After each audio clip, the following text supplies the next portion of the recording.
Hello and welcome to the channel's book club. How do people perceive models?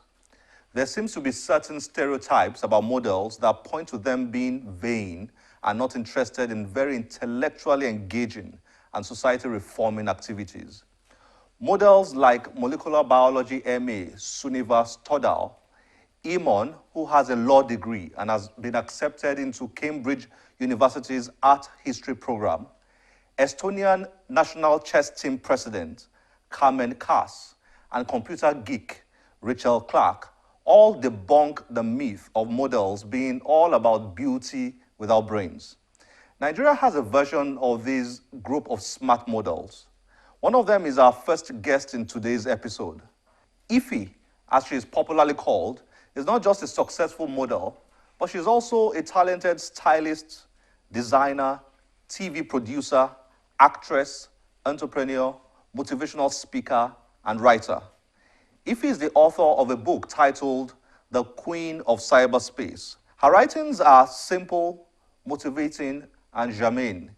Her personality and appearance, on the other hand, reveal a very creative and artistic mind. She was here with us to discuss her writings and other related issues.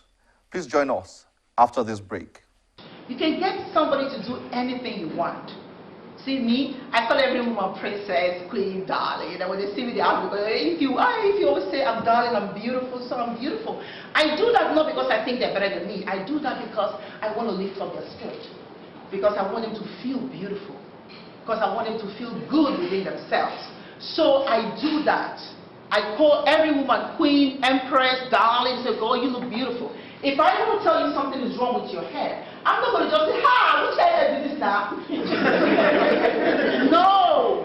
I'm going to say, darling, my goodness, you have such a beautiful face. Your features, fantastic.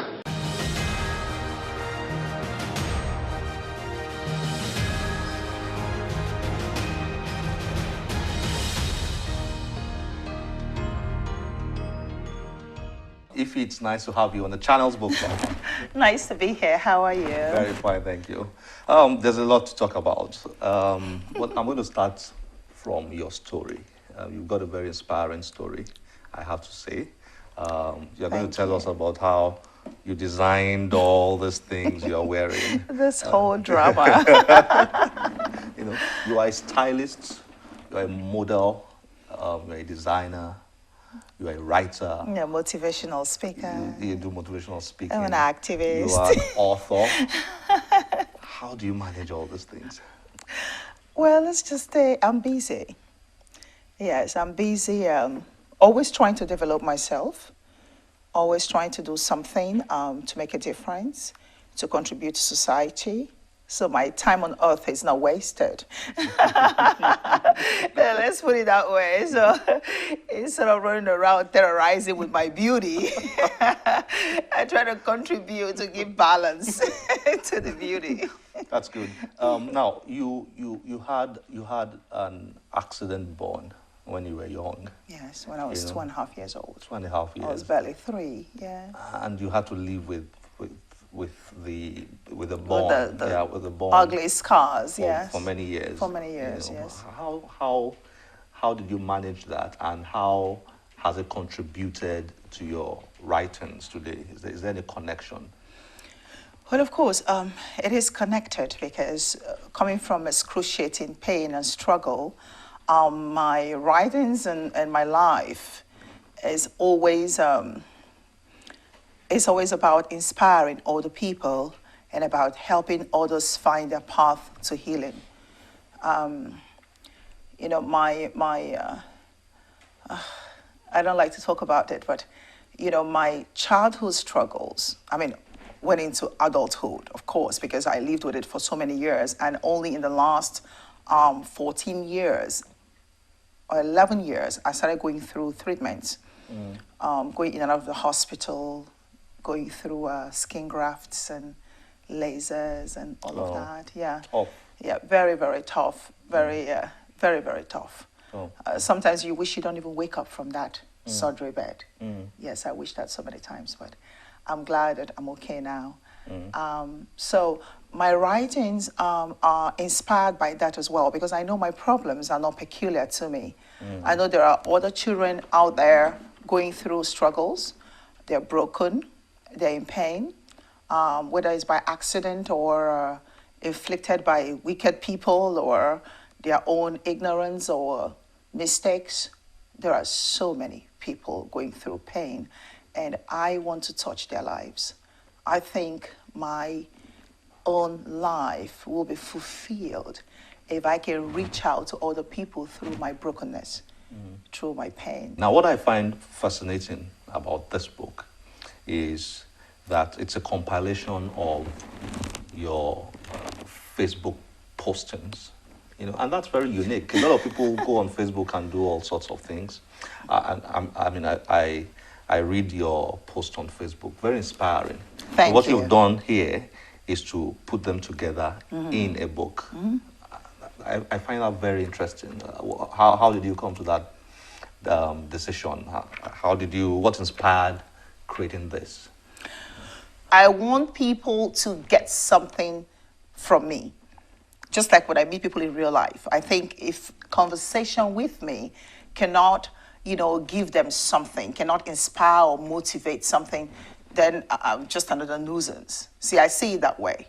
So when I go on Facebook, what I think is this: just like I think in around my environment, there are a lot of people with problems. I think the same thing.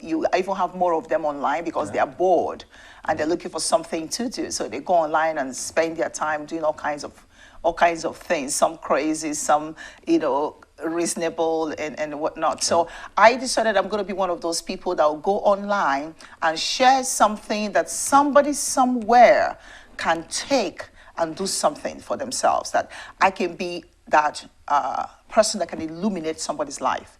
So I think about problems. I do a lot of contemporary writing, as you can see online. I think about what's happening in the environment at that moment. Like now in Nigeria, we're going through challenging times, and I share my thoughts from my research, from my understanding of what I see on the news. I go there and I try to cast light where I think people are getting it wrong. One of the ones which I found interesting, and I think is here, is the need for Nigerians to change the way they think, rather than simply looking for a change in government. In government, and that's yes. relevant for the time we're in right now. Yes, we think that our problems are external and that our change lies within government. No, our problems are internal, and our change lies within us, not within government, because we create government. Government is just a small entity. I mean, it's like a music now. I said that in the River State Summit 2 weeks ago. Government is a small entity created by the people to structure society. That means we are actually the head of government, right? So if our leaders are bad, means we are bad. Our product. Makes sense. I mean, it's what you project, determines what you elicit from people. If you give out a good positive vibe, you will generate a positive energy. If you give out a negative vibe, you will generate a negative energy. We produce bad citizens, and that's why we have bad leaders. So if we, the citizens, can understand our responsibility, our civic duties, if we can become responsible for our environment, be accountable, tomorrow we produce better leaders, right? Because today's citizen becomes tomorrow's leader. So if you're a patriotic and compassionate citizen, you will make a competent government, competent leader. Brilliant. I just think it's simple. Makes a lot of sense. You've also written about the need for people to be productive and use their God-given talents rather than wait to. I mean, there are a lot of Nigerians out there who want to start businesses and they are looking for a lot of money. A lot of money before they start. I see you writing here that, look, God has given you gifts and talents. Go out there and use them. Yes, God instilled talents in each and every one of us, but it's left for us to look within us, discover those talents, and develop them to the appreciation of the world. I didn't study writing. I didn't study designing, right? Oh, you designed all this. But I designed everything I'm wearing except my shoes, including my wig. I designed it. You designed this wig. Exactly, darling. Because, hey, I mean, people that design them, they're human beings. They get 20 heads, me, I get one. Did you design my ring, your amethyst, silver, and actually these are sourced in Nigeria. These stones were not poor. You got them from Nigeria? Here, northern Nigeria. I got the stones, my bag, you saw with me the same thing. I designed the dress, I bought the material here in Nigeria. I mean, we have so much. We just need to sit down, focus, conceive the ideas, and, you know, put them into actualization. That's just all we need to do. Finally, I see you write a few things here for women, talking about the need to have high self-esteem and rather than rely on, you know, what people see on the outside, being intelligent and being productive and all that. And you've got this thing for women that you do. Why that? Is that born out of your experiences? Well, of course. You know, you go through that experience where people look at you and they just think you're a piece of meat. You're a woman, so you're good for sex. No, you're good for other things as well. A woman, it's the foundation. We're the womb that created children. So the subsistence of the world depends on the potency of a woman's strength, you know, of her spirit, the potency of her spirit and the height of her strength. So if the woman is broken, means her environment will be broken. If the woman does not understand who she is, then men cannot understand her. And people around her environment will not be able to understand her. But if the woman is healthy in spirit and she understands who she is and develops herself, she is actually the base and the authority of the family. So she is the one that creates, that raised the children, that even raised the men that become the leaders. So every woman needs to develop herself. For our nation to heal, for our families to be healthy, the woman must be healthy. So no, sweetheart, it's not about your physical beauty. It's not about your hair and your perfection and all your shape and everything. Those are lacking in substance without your mind. You need to develop your mind because there are so many things that can go wrong if your mind is broken. There are so many things that can go right if your mind is healthy. So it's important to know that the source of life lies in your soul. Every woman needs to develop herself. I don't care what kind of family you come from, whether it's rich or poor. You have a responsibility to yourself, your environment, and the nation. So the life of a woman, it's very, very important. Eeefy, it's been wonderful having you on the Channels Book Club. Thank you for having me. I hope you're coming back here. I hope so too. Thank you. Thank you. Thank you. Lovely. I have Book a final message. We are in the times where there is a lot of crisis and our youths need to understand their responsibility. And their responsibility is to participate in building the nation.